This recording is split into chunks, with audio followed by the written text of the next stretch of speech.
கிருஷ்ணகிரி மாவட்டத்தில் மா அதிக அளவில் சாகுபடி செய்யப்படுகிறது. மா விவசாயிகளை ஊக்கப்படுத்தும் வகையில் ஆண்டுதோறும் கிருஷ்ணகிரியில் அகில இந்திய மாங்கனி கண்காட்சி நடத்தப்படுவது வழக்கம். தோட்டக்கலைத்துறை மற்றும் மாவட்ட நிர்வாகம் இணைந்து 25 நாட்கள் நடத்தும் இவ்விழாவில் கிருஷ்ணகிரி மாவட்டத்தில் விளையும் 40க்கும் மேற்பட்ட மா வகைகள் காட்சிப்படுத்தப்பட்டு மா கருத்தரங்குகளும் அரசு பள்ளி கல்லூரி மாணவ மாணவியரின் கலை நிகழ்ச்சிகளும் நடைபெறும்.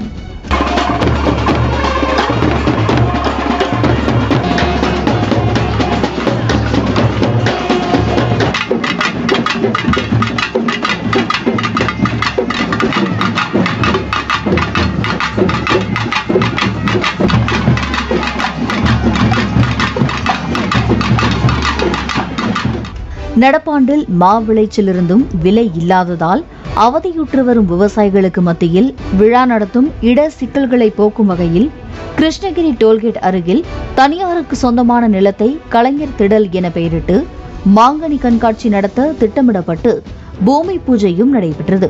கண்காட்சி நடத்த பாமக, பாஜக, தேமுதிக உள்ளிட்ட எதிர்க்கட்சிகள் எதிர்ப்பு தெரிவித்து கலெக்டர் மற்றும் எஸ்பி அலுவலகங்களில் மனு அளித்தனர். அனைத்தையும் மீறி சொன்னபடி சொன்ன இடத்திலேயே மே மாதம் 21ஆம் தேதி கோலாகலமாக கண்காட்சி துவங்கியது. தமிழ்நாடு உணவுத்துறை அமைச்சர் சக்கரபாணி கலந்து கொண்டு மாங்கனி கண்காட்சியை துவக்கி வைத்தார்.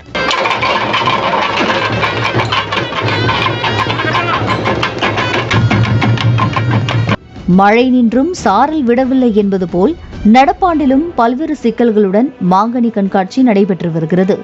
சிறிய இடத்தில் நடத்தப்படும் கண்காட்சிக்கு சனி, ஞாயிற்றுக்கிழமைகளில் லட்சக்கணக்கானோர் குவிந்து வருகின்றனர். தேசிய நெடுஞ்சாலையோரம் டோல்கேட்டுக்கு அருகில் நடக்கும் நிகழ்ச்சிக்கு வருவோரை எப்படி கட்டுப்படுத்த முடியும் என போலீசார் தெரிவித்த ஆட்சேபத்தையும் மீறி மாவட்ட நிர்வாகம் இந்த இடத்தை தேர்வு செய்துள்ளது. எனவே சனி, ஞாயிற்றுக்கிழமைகளில் வருவோரின் வாகனங்களை கூட பார்க்கிங் செய்ய இடம் கிடைப்பதில்லை என கூறப்படுகிறது.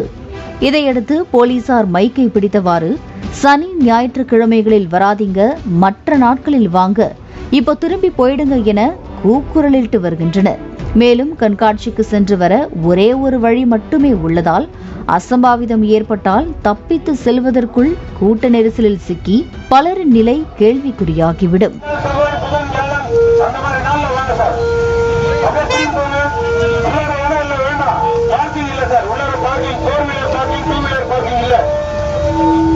சிறிய இடத்தில் நடக்கும் கண்காட்சியில் விதிமுறைகளும் முறையாக பின்பற்றப்படவில்லை.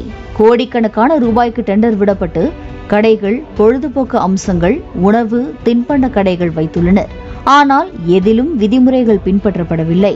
குறிப்பாக நடப்பாண்டில் குழந்தைகள் முதல் பெரியவர்கள் வரை எவ்வித அச்சமுமின்றி விளையாடும் சிறிய பாதுகாப்பான 12 வகை விளையாட்டு அம்சங்களுக்கு மாவட்ட நிர்வாகம் அனுமதி அளித்துள்ள நிலையில் 360 degree ranger, disco, dragon, water boat, Marico round, zigzag என பாதுகாப்பில்லாத ராட்சத விளையாட்டு உபகரணங்கள் போடப்பட்டுள்ளன.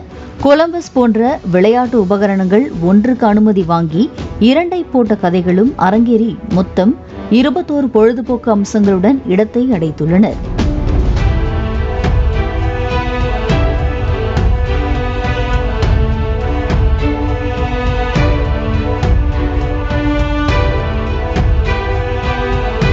மேலும் எந்த விளையாட்டு அம்சங்களிலும் விலைப்பட்டியலை ஒட்டாமல் கூடுதலாக பணத்தை கொள்ளையடிப்பதாகவும் கூறுகின்றனர். லட்சக்கணக்கானோர் கூடுமிடத்தில் சிசிடிவிக்களும் பெயரளவுக்கு கணக்கு காட்டுவதற்காக வைக்கப்பட்டுள்ளது. இந்த நிலையில் கிருஷ்ணகிரி மாவட்டம் காவிரிப்பட்டினம் அடுத்த சவுலூர் கூட்ரோடு பகுதியைச் சேர்ந்த ஆனந்த், அவரது 25 வயது மனைவி பிரியா ஆகியோர் தனது 2 குழந்தைகளுடன் கடந்த 30ஆம் தேதி கிருஷ்ணகிரியில் நடக்கும் மாங்கனி கண்காட்சிக்கு வந்துள்ளனர். அங்கு அனுமதி இல்லாத 360 டிகிரி ரேஞ்சர் ராட்சத ராட்டினத்தில் பிரியா ஏறியுள்ளார். கீழிலிருந்து மேல் சென்று அங்கு 3 வினாடி நின்ற பின் வட்டமடித்து கீழிறங்கும் ராட்டினத்தில் ஏறிய பிரியா 2 சுற்றுக்கு பின் அவர் அணிந்திருந்த சேஃப்டி பெல்ட் கழன்றதாக கூறுகிறார். அப்போது அவரது கால் ராட்டினத்திலிருந்து வெளியே வந்துள்ளது.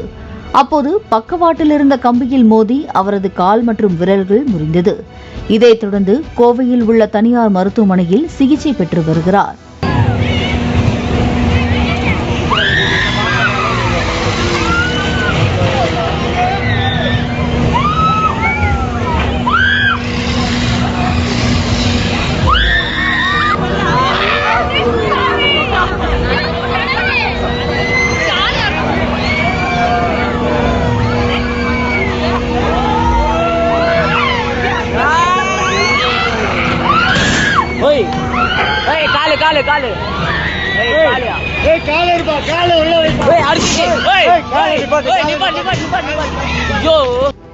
இதுவரை மாவட்ட நிர்வாகமோ டெண்டர் எடுத்தவர்களோ என யாரும் அவர்களை கண்டு கொள்ளவில்லை.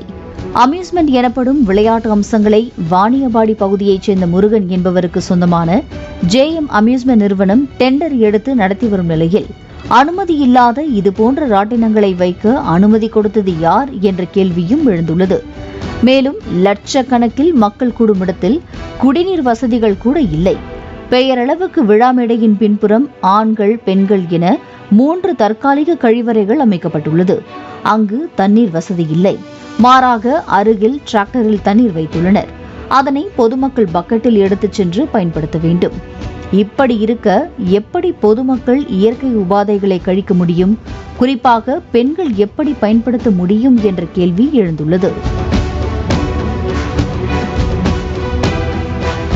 மேலும் மாவட்ட நிர்வாகம் நிர்ணயித்த 2 வீலர் 20 ரூபாய் கட்டணத்திற்கு பதிலாக 30 ரூபாய், காருக்கு 30 ரூபாய் என நிர்ணயித்த தொகைக்கு பதிலாக 50 ரூபாய் எனவும் கூடுதலாக டோக்கன் அச்சடித்து வசூல் செய்து கல்லாகட்டி வருவதாகவும் குற்றச்சாட்டு எழுந்துள்ளது. மேலும் நுழைவு கட்டணமாக குழந்தைகளுக்கு 10 ரூபாய் நிர்ணயித்துள்ள நிலையில் 15 ரூபாய் என பேனர் வைத்தும் டோக்கன் அச்சடித்தும் கூடுதலாக வசூலில் ஈடுபட்டுள்ளனர் எனவும் குற்றம் சாட்டப்படுகிறது. மேலும் கண்காட்சியில் அனைவரும் ஆசையோடு சாப்பிடும் பிரபலமான உணவான டெல்லி அப்பளத்தை எவ்வித சுத்தமும் இன்றி மண் தரையில் கிழிந்த தார்பாய் போட்டு அதன் மீது காய வைக்கும் வீடியோவும் வைரலாகி பொதுமக்கள் மத்தியில் அதிர்ச்சியை ஏற்படுத்தியுள்ளது.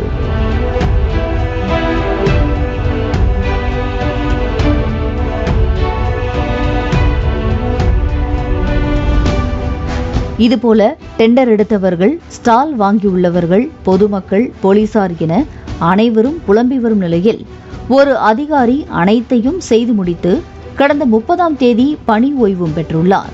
அவர் கிருஷ்ணகிரி வேளாண்மைத்துறை இணை இயக்குநரான பச்சையப்பன் என கிசுகிசுக்கிறார்கள்.